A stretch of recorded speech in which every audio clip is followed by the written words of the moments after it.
Ungkapan mantan Ketua Umum PP Muhammadiyah Amin Rais, ia mengibaratkan pemilihan Presiden 2014 harus dihadapi layaknya Perang Badar, bukan Perang Uhud, menjadi kontroversi. Mantan Ketua Umum PP Muhammadiyah Syafi'i Ma'arif dan mantan Ketua Umum Nahdlatul Ulama Hashim Muzadi menyayangkan ungkapan pemilu Presiden bagai Perang Badar keluar dari sosok Amin Rais. Menganalogikan Pilpres dengan Perang Badar dianggap telah membuat masyarakat resah. Pilpres yang seharusnya menjadi hajatan besar masyarakat Indonesia dianggap tak pantas disandingkan oleh sebuah kata perang. Namun, makna Perang Badar di pemilu Presiden 2014 yang diwacanakan oleh Amin Rais konon disalahartikan. Benarkah Perang Badar yang dimaksud Amin Rais adalah semangat untuk membela kehormatan diri dan tanah air?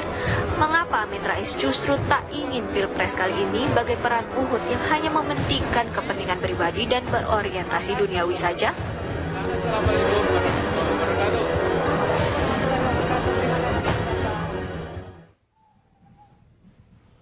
Ya pemirsa, dalam beberapa waktu terakhir, dalam pekan-pekan terakhir ini tentu Anda sering mendengar istilah Perang Badar.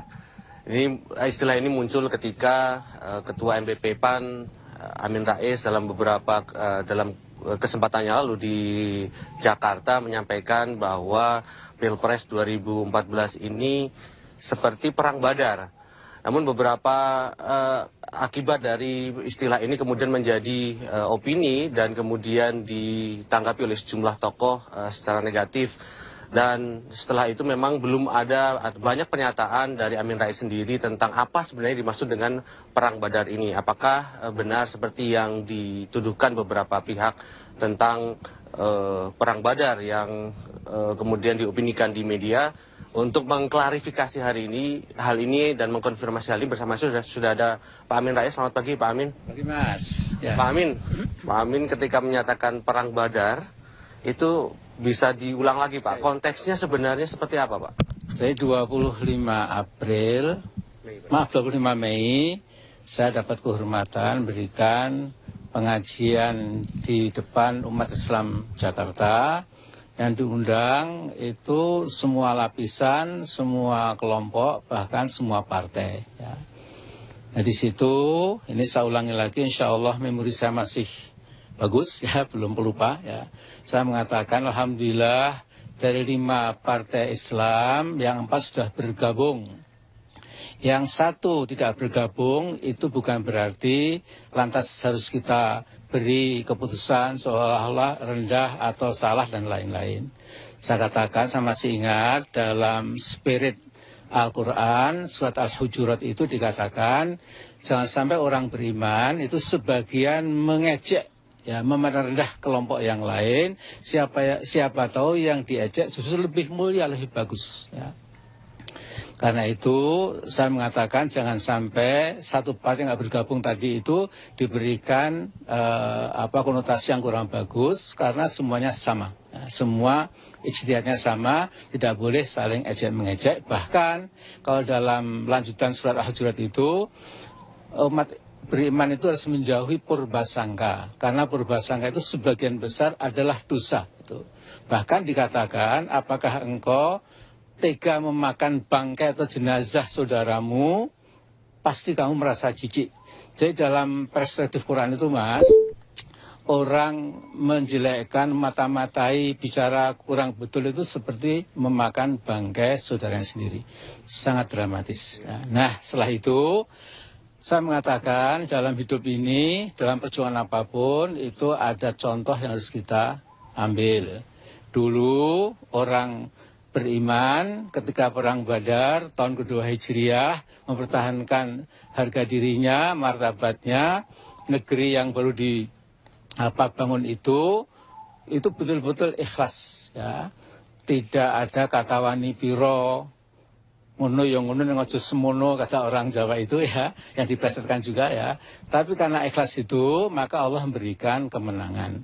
Berbeda dengan perang Uhud, itu orang mukmin menderita kekalahan karena belum apa-apa sudah mikir, waduh berapa nanti rampasan perang kita peroleh, berapa ghanimah yang kita dapat, nah sehingga Allah tidak memberikan ridho atau izin kemenangannya itu. As simple as that. Nah, untuk melengkapi beginilah ya, saya juga agak prihatin banyak tokoh yang nimbrung padahal tidak datang. Ya. Nah, ini ada klarifikasi dari Pak Dr. Anton Tabah. Beliau sudah kirim ke sana, kemari ya. Beberapa pihak telah dikirimi SMS, ini saya bacakan. Pak Anton Tabah mengatakan, kirim SMS ke Pak Salahuddin Wahid. Saya quote, kata Pak Anton, saya saksi langsung gimana konteks bicara Prof. Amin tentang perang Badar dan perang Uhud. Sedang Pak Salahuddin tidak tahu, maksudnya tidak datang. Konteks Pak Amin bilang di perang Badar, Muslim tanpa pamrih maka menang. Perang Uhud Muslim kalah karena pamrih cari rampasan perang. Maksud Pak Amin, pendukung jangan mikir dapat apa. Yang penting menangan pemilu, soal keduniaan itu nanti. Itu arti perang Badar bukan perang Uhud, semoga manfaat. Kemudian Pak Anton Tabah, perwira Polri kita mengatakan, Prof. Amin, saya sudah SMS ke Pak Salahuddin. Beliau terima kasih atas koreksi saya dan minta maaf. Nuwun Anton Tabah. Sesungguhnya ini kalau ini masih terus menjadi kampanye yang malah membingungkan, saya usul ya TV One, karena rekamannya masih ada ya, minta ke panitia yang bagian itu ditayangkan mungkin 5-6 menit saja sudah selesai. Pak Amin, ketika tadi berbicara tentang keikhlasan perang Badar yang kemudian dikaitkan dengan keikhlasan dan tidak seperti perang Uhud yang mengharapkan sesuatu, apakah Bapak yakin dalam politik bisa seperti itu, Pak, tanpa pamrih apapun gitu, tidak hanya ikhlas saja, Pak? Ya, jadi memang saya kira manusia pasti punya kepentingan, maslahah, punya interest ya. Cuma kadarnya itu ada yang sangat lebat dan sangat pekat begitu. Kadang-kadang ini membutakan nurani. Tapi ada yang balance ya antara bimbingan akhlak yang mulia, bimbingan etika dengan kepentingan yang manusia memang tidak pernah lepas dari kepentingannya itu. Ya. Nah jadi sesungguhnya ini bukan menghadapi pasangan Jokowi kalah, Prabowo Hatta harus seperti perang Badar, bukan sama sekali. Itu namanya pembingungan ya, bukan seperti itu. Jadi saya katakan siapapun ini, terutama saya tujukan kepada teman-teman itu yang sudah bergabung itu, kalau Anda sekali ini tidak terlalu banyak pamrihnya, berjuang untuk masa depan dengan ikhlas, mudah-mudahan menang. Karena saya tahu saya lama ketemu Mas Prabowo dan timnya itu, yang akan dibangun bukan melawan sama bangsa, tapi bagaimana menegakkan kedaulatan ekonomi kita, integritas wilayah kita, martabat harga diri kita dan lain-lain, bukan ya katakanlah merunduk kepada kepentingan asing. Pak Amin, istilah perang Badar, terminologi itu kemudian oleh beberapa pihak dianggap sebagai sesuatu hal yang intoleran, Pak. Kalau menanggapi hal tersebut bagaimana, Pak? Ya, saya kira itu terlalu jauh, Mas. Ya. Jadi kalau kembali ke konteks, sebenarnya kalau diputar kembali ke kamarnya itu, insya Allah proporsional. Ya. Jadi maksud saya, ini kan di negeri kita ini politik sudah demikian transaksional, ya. Jadi saya dapat apa, nanti saya diberi portofolio dan lain. Ini kan sesuatu yang belum apa-apa, sudah model perang Uhud tadi itu ya, rampasan perang, bagi-bagi kaya dan lain-lain. Itu tidak disukai dalam perspektif keagamaan gitu ya. Nah jadi saya hanya ingin menggarisbawahi, ini bukan untuk intoleransi, karena yang kita hadapi itu menurut saya itu adalah kekuatan asing yang mau mencaplok negeri ini lewat ekonomi, lewat pertahanan, lewat diplomatik, lewat politik dan lain-lain. Apalagi Mas, ini yang mungkin saya lihat yang sebagian orang tidak lihat, ada kekuatan global yang sesungguhnya sedang mengacak-acak dunia Islam dari Merauke sampai Maroko. Ya, lihat Mesir hancur, Libya hancur, Afghanistan hancur, Irak sudah hancur. Ya. Kemudian Suriah juga sedang dalam kehancuran, Tunisia juga sedang di tebing kehancuran. Dari dunia Islam ini yang utuh tinggal Malaysia, Turki, Indonesia. Ya, Indonesia ini negeri Muslim terbesar, jadi harus hati-hati. Ya, jadi sesungguhnya itu yang sering saya ceramahkan, khutbahkan di masjid, bahwa ini adalah negeri Muslim terbesar, tidak dibiarkan oleh kekuatan global itu bisa mandiri, bisa berdaulat. Tentu mereka tidak ingin. Karena apa? Karena mereka itu punya vested interest bagaimana negeri yang kaya dengan pertambangan, dengan kekayaan alam itu bisa menjadi subordinasi dari mereka. Itu yang sesungguhnya harus kita lawan. Kalau pemilu antar pasangan ini ya tidak mungkin lah ya. Saya lantas memecah belah umat Islam, naudzubillah min dzalik. Pak Amin, ketika bicara tentang perang Badar dan keikhlasan, Pak Amin tadi juga beberapa waktu ini tadi mengatakan bahwa politik di Indonesia itu sudah sangat transaksional. Bapak yakin sebagai pendukung pasangan Prabowo Hatta bahwa transaksi politik itu tidak terjadi, Pak? Ketika nanti misalnya pasangan ini kemudian dipilih menjadi presiden dan wakil presiden. Ya, kebetulan saya dengan Prabowo ini punya hubungan yang sudah agak lama. Ya, katakanlah, ya mungkin seperti adik dan kakak. Ya, ini pun dulu dorong oleh almarhum Pak Sumitro Djahadikusumo, ya. Ceritanya panjang lah ya. Jadi andai kata Mas Prabowo tiba-tiba berubah rel, kemudian visi misi yang sangat bagus itu hanya untuk kepura-puraan, misalnya saya orang pertama yang akan menjewer dia.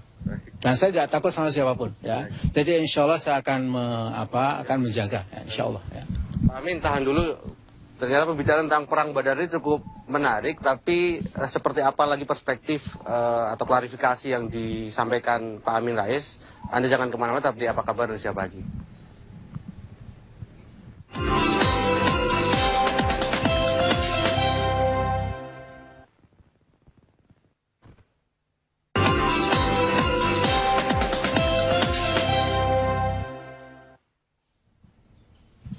Pemirsa masih di Apa Kabar Indonesia Pagi dan masih bersama Pak Amin Rais. Kita akan coba gali lagi, konfirmasi kembali tentang Perang Badar, Pak. Yang beberapa waktu terakhir ini cukup seru perbincangannya. Pak Amin melihat terminologi Perang Badar. Pak Amin menggunakan kata perang. Secara terminologi, secara bahasa, secara logo, Pak. Ini suatu hal yang, Pak? Ini suatu hal yang serius sepertinya, Pak. Kenapa, Pak? Logonya itu Ghazwatu Badr, ya.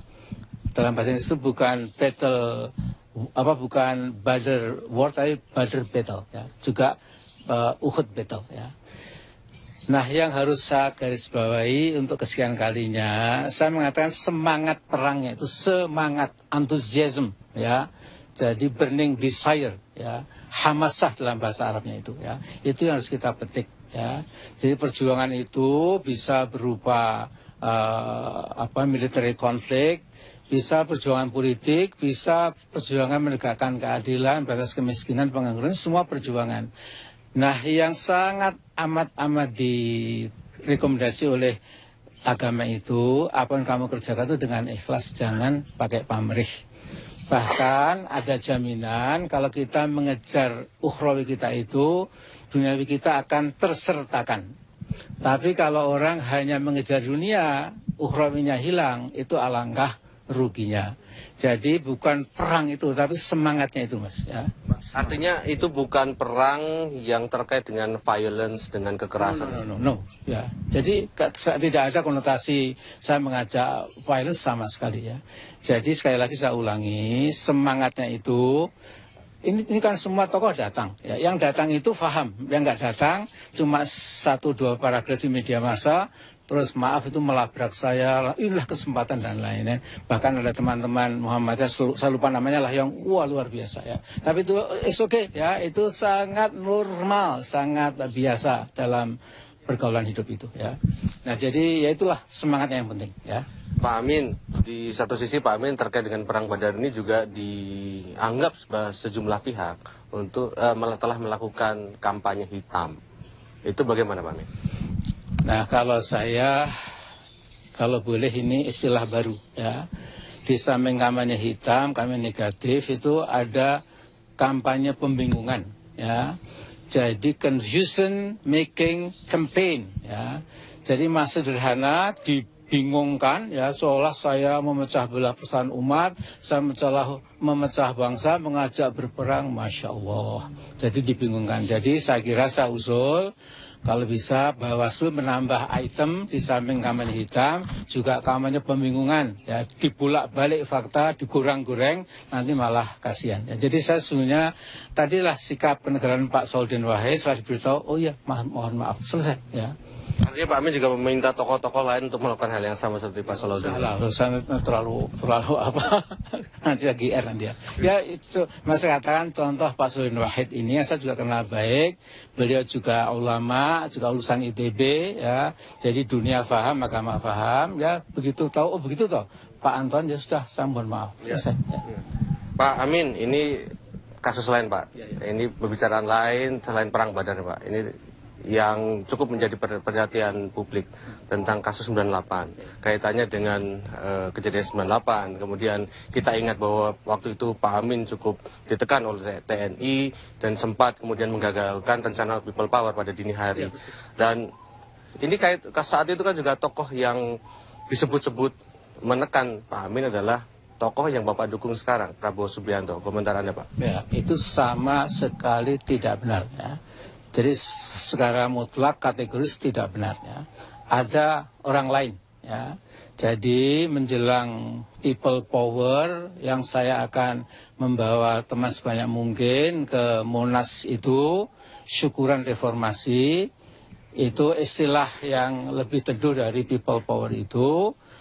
Paginya menjelang subuh saya diberi tahu dari Mabes ABRI, Mas Amin Rais, tolong itu batalkan. Karena kalau terjadi nanti seperti korban Tiananmen Square di Beijing, itu pun akan kami lakukan demi stabilitas politik. Ya. Dan saya pakai sarung, sandal jepit, pakai pakaian masih tidur itu, saya langsung ke Monas. Itu saya sudah melihat ada puluhan tank dan panser, ada gulungan kawat berduri di sekitar mulut gang jalan yang masuk Monas. Jadi sungguh-sungguh kemudian saya minta press conference, hampir 5 atau 6 stasiun televisi datang. Kemudian saya mengatakan kalau ada yang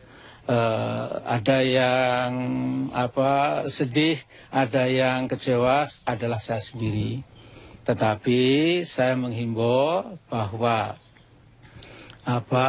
syukuran massal di Monas itu dibatalkan supaya tidak jadi pertumpahan darah yang tidak perlu, gitu ya.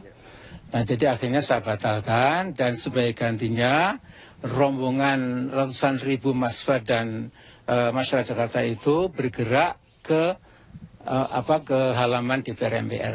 Dan 20 Mei itu ya, di sana saya kira titik balik dari reformasi dan suksesi itu.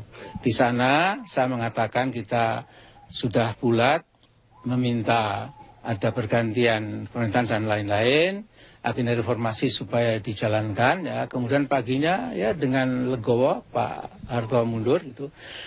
Nah, kemarin saya ditanya wartawan, Pak Amin dulu kan mengatakan Prabowo dibalik semua semua penindasan dan lain-lain itu. Pak Amin mengatakan begitu. Nah, saya mengatakan Mas ini juga fabricated statement yang dibuat-buat. Saya tantang, Mas atau Mbak saya lupa ya. Kalau Anda bisa mencari kembali potongan koran media cetak yang ngomong seperti itu, atau rekaman radio, atau rekaman televisi yang ngomong seperti itu, saya akan jalan kaki Jakarta Jogja bolak-balik, kalau perlu sambil engklek ya. Saya nggak seperti itu ya. Jadi insya Allah saya tidak pernah menuduh Prabowo yang membunuh, itu enggak ya. Bahkan Mas Prabowo juga mengatakan ya secara tersirat adalah kelompok tertentu, tapi TV One nggak usah maksa saya, itu hak pribadi saya. Tapi kalau kapan-kapan visi-visi bisa saya katakan. Berarti ini highlight Pak, highlight bahwa stereotype atau tentang Prabowo itu sebagai pelanggar HAM, menghilangkan aktivis dan sebagainya itu bagaimana Pak? Mas Prabowo itu pernah menjadi cawapresnya Bu Megawati, duet ya, berduet ya. Kemudian sudah selesai toh sesungguhnya ya. Tapi mengapa sekarang yang mengusung masalah dengan Bu Mega itu lantas mencoba-coba mencari kembali? Saya takutnya Mas, kalau yang dicari-cari juga mencari kembali pihak yang lain, saya tahu sangat berat risikonya ya. Karena yang mencari-cari ini kalau dibuka lebih gawat ya. Baik. Ya, saya kira itu aja Mas ya. Pak Amin, terima kasih banyak atas informasinya dan klarifikasi terkait perang Badar dan juga terkait kejadian tahun 98. Dan saya mengingat ketika pidato Pak Amin pertama kali di MPR adalah ketika disodori tentang pidato, Pak Amin menyatakan bahwa saya tidak akan terlalu banyak mengatakan karena semakin banyak saya menyimpulkan maka ini akan tanggung jawab saya di depan Tuhan akan semakin baik dan saya tidak akan menyimpulkan lebih banyak. Kembali ke Anda ke pemirsa tentang yang bisa menyarikan apa yang sudah disampaikan oleh Pak Amin. Dan kini kita kembali ke Jakarta, Rivi.